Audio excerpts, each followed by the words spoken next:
There was once an old goat who had 7 little ones, and was as fond of them as every other mother was of her children.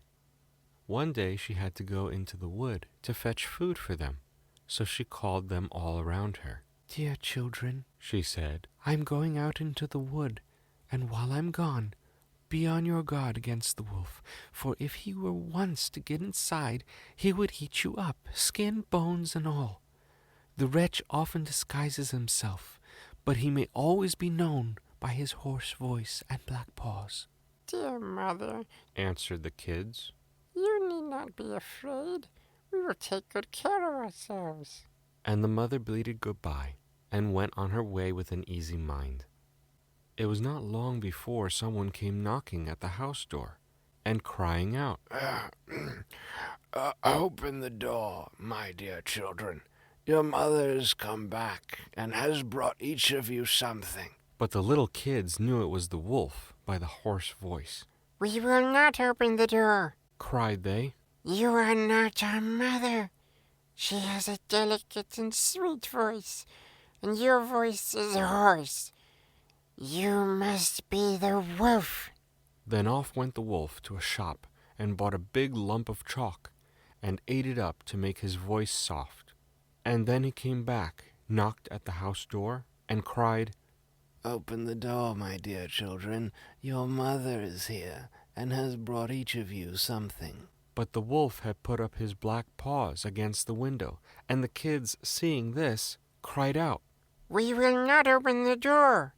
Our mother has no black paws like you. You must be the wolf." The wolf then ran to a baker. "Baker," said he, "I am hurt in the foot. Pray spread some dough over the place." and when the baker had plastered his feet, he ran to the miller. "Miller," said he, "strew me some white meal over my paws." but the miller refused, thinking the wolf must be meaning harm to someone. "If you don't do it," cried the wolf, "I'll eat you up." and the miller was afraid and did as he was told. And that just shows what men are.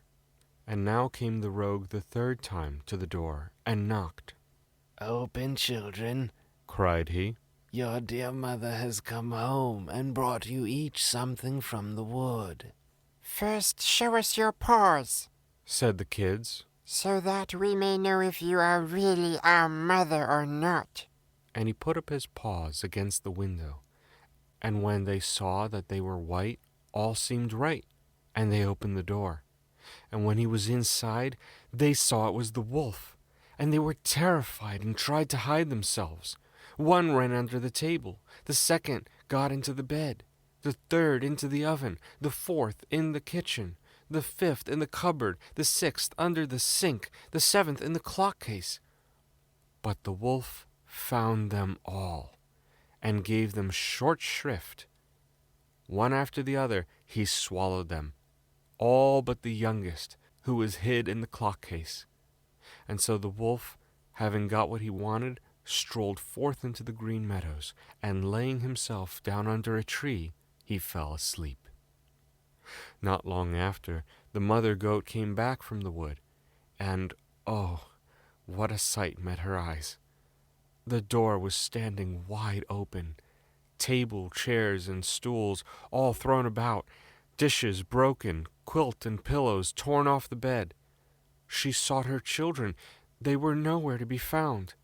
She called to each of them by name, but nobody answered until she came to the name of the youngest. "Here I am, mother," A little voice cried, "here in the clock case." and so she helped him out, and heard how the wolf had come and eaten all the rest. And you may think how she cried for the loss of her dear children.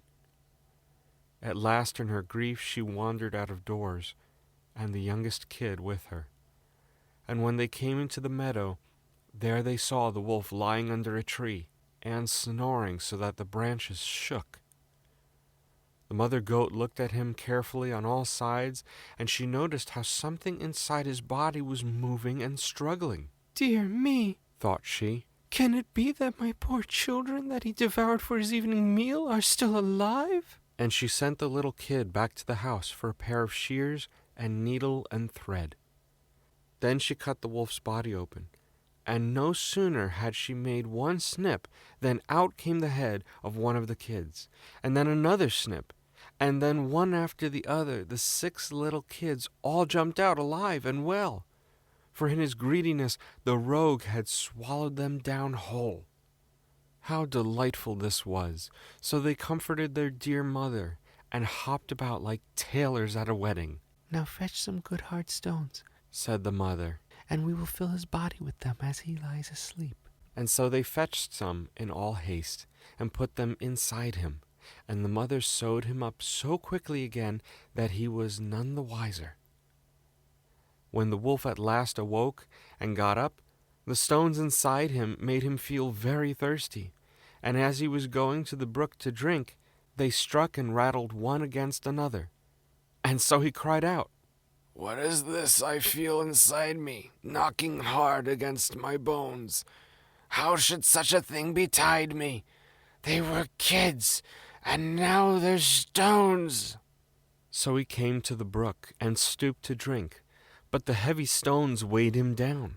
So he fell over into the water and was drowned.